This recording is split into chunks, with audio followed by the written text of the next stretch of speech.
Welcome to the 2024 Utah Legislative Update from UCOLA, which is the Utah Code Officials Legislative Affairs Committee. We're here to try and enlighten you and help you understand some of the changes in the laws that have taken place this past year.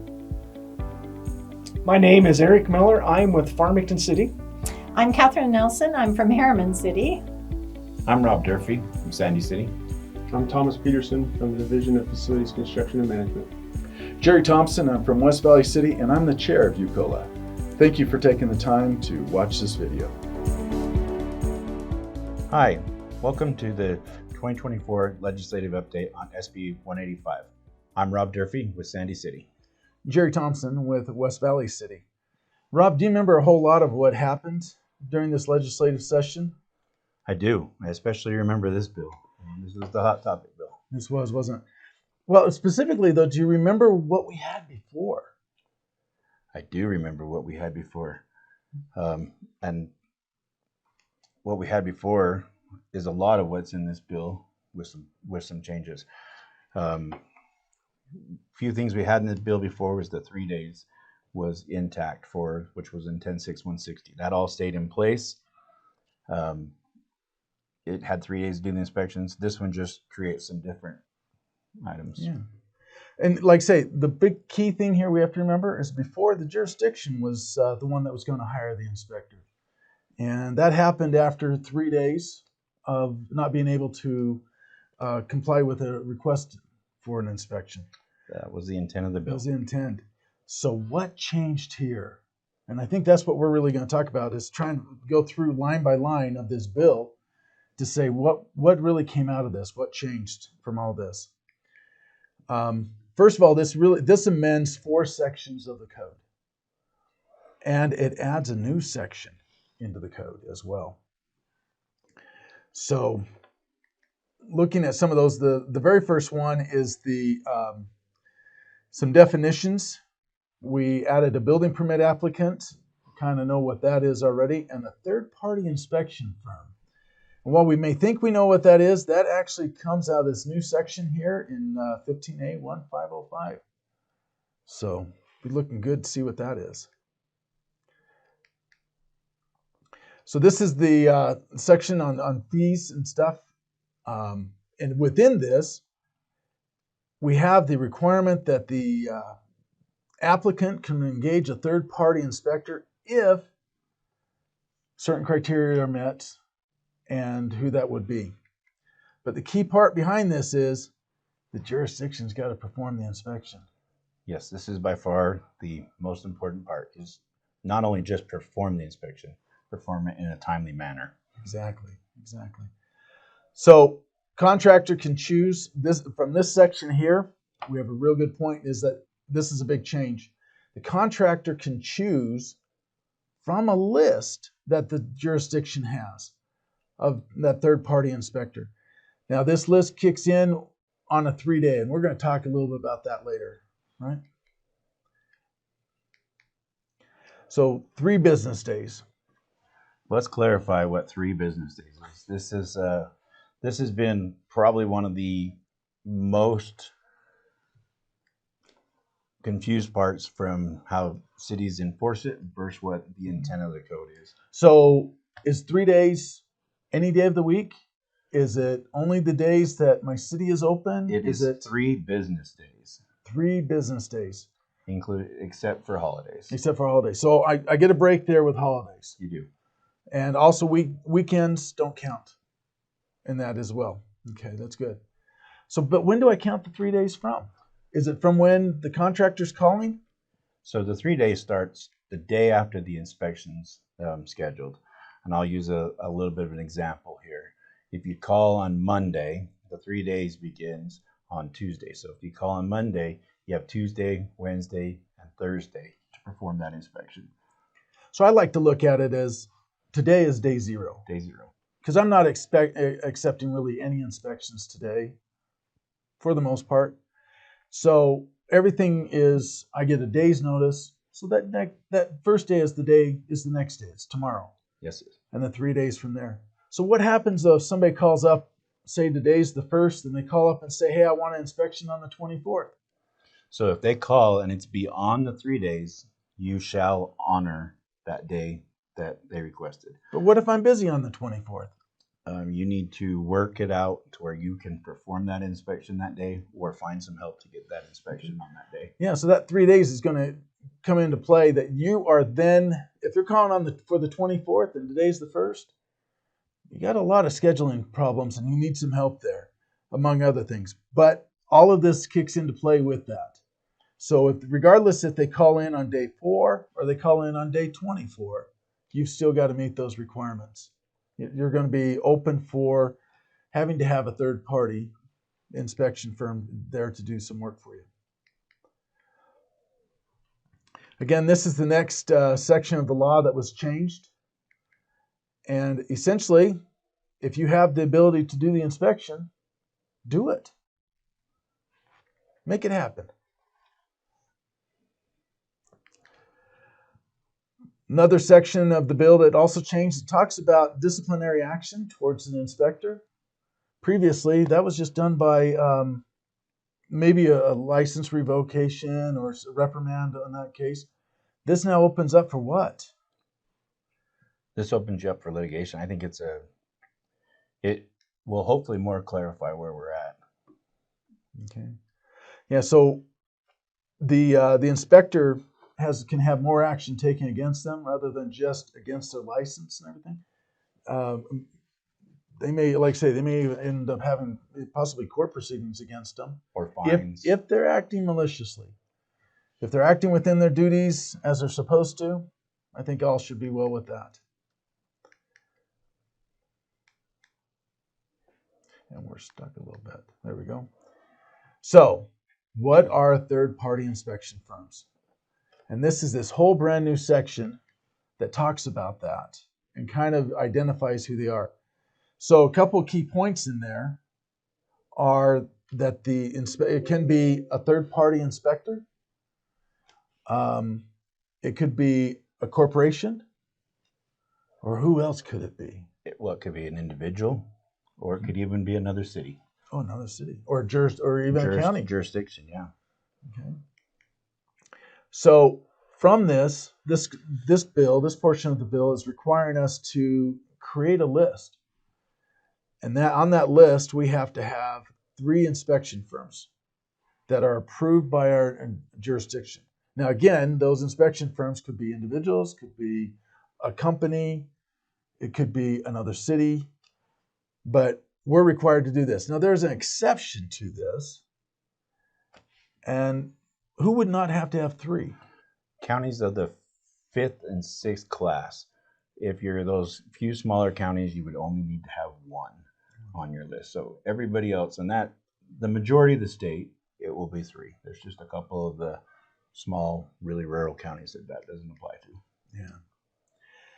Again, following through with more of this bill and what's there, our formula for a successful third-party engagement, if you've met that 3-day requirement, and it now becomes the ability that the contractor is going to want to do a third party because you, as a jurisdiction, cannot fulfill the request, then they request from or notify the jurisdiction that they're going to want to go third party. Yeah, they do have that. But I want everybody to keep in mind, as long as within that first 3 days, you hold all the cards. So within that first 3 days, if you know you can't do that and you can't meet that 3-day period, you have the ability to reach out to one of the jurisdictions or the privates that you have contracted with to get some help. So you hold all the cards in that first 3 days. But if you do get to day 4 and you do not respond, at that point, the contractor can reach out to the building official of that department, request who they want to use off your list, and they can request that city to come do, or that jurisdiction to come do the inspection for them. So once that contractor then has the list, he picks the third party, and then they contact the third party and make the arrangements for it. And the third party then notifies the jurisdiction that they've been selected and they will be doing this inspection for them. Yep, that is correct. And then at the completion of this, when the inspection's all done, what happens with the inspection results. So at the end of that inspection, the third party would submit the notes to the building official or to whoever is assigned at the jurisdiction, and then they would be able to bill for their time. Okay. And a key part of this is the jurisdiction's only going to pay for what this was requested on the inspection. So if an inspector is supposed to show up for a footing and he's asked at the same time, hey, would you look at also at the subplumb? It's like, nope, I'm only here scheduled for just the footing itself, and that's all that the jurisdiction will pay for. That is correct, and it's spelled out so that it's within the scope of what was asked to do. So that's a good point to bring up. This is just for that portion of the work. But if it was called and scheduled for the plumbing and the footing, yeah, then you would be expected to do both. That is correct. Within that.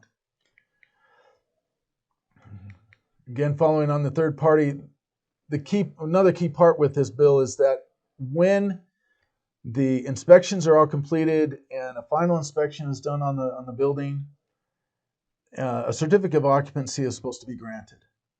And regardless who does inspections through this process, the certificate of occupancy will come from the city at the end of it. And this shouldn't be a problem because you're picking who you choose to be on your list. Mm-hmm. So there's no reason for you to hold up a certificate of occupancy from the people that you're under contract with, but it does say just that. You have to issue the certificate regardless of who does that inspection. Exactly. And in regards to the third-party inspection firms, one key part here is if you have a problem with the third party and what they're doing with the inspection, you chose them. You put them on the list. You made them available. So go through and look at who you have and do that advanced checking on them, because you want to make sure that the third party itself that you're choosing is one that you want to do the work. Because you don't want to come down and sit there and be asked to issue a certificate of occupancy on it and say, well, I don't agree with, this one inspector here who did this work. Well, you're the one who chose them. I think this same thing applies on any inspections that are done by that agency. You need to just honor them. That's kind of the goal. If you have somebody else out there that you will accept the work, you've accepted them to be part of your agreement. Good points. So in summary, inspections are to be done in a timely manner. So don't let them wait too long. And when they call in and make the request, go for the day that they are there and make sure that you are able to schedule your inspectors to fulfill that obligation. Each jurisdiction is required and must maintain a list of available third-party inspection firms. This is not an option. This is state law. This is a requirement. Now, whether or not you activate them or use them is how you run your office. For instance, if you never get past that 3-day requirement, you may not have to activate the third-party inspection. So just kind of be aware of that as you're doing it. But if you are not able to perform the inspection within 3 days of the date requested, then you must be able to provide for that third-party firm to be able to do it.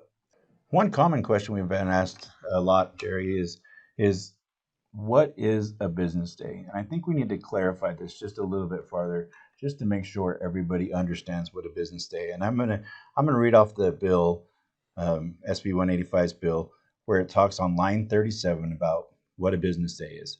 A business day means a day other than Saturday, Sunday, or a legal holiday. Yeah, and that's a good point, because normally a work week is 5 days. But there are some jurisdictions, like mine, that only work 4 days a week, Monday through Thursday. Underneath this bill and underneath this law, we need to realize that Friday is still a viable day that inspections need to be or can be scheduled for by the contractor. And we need to be available to do those inspections on that day. And that day counts towards that 3 days that we've been talking about in here. So just because your offices are closed that day doesn't mean you get to skip that day. It's still considered one of these days that we count and one that you have to be available to work in. That's a great explanation, Jerry, and I really appreciate that.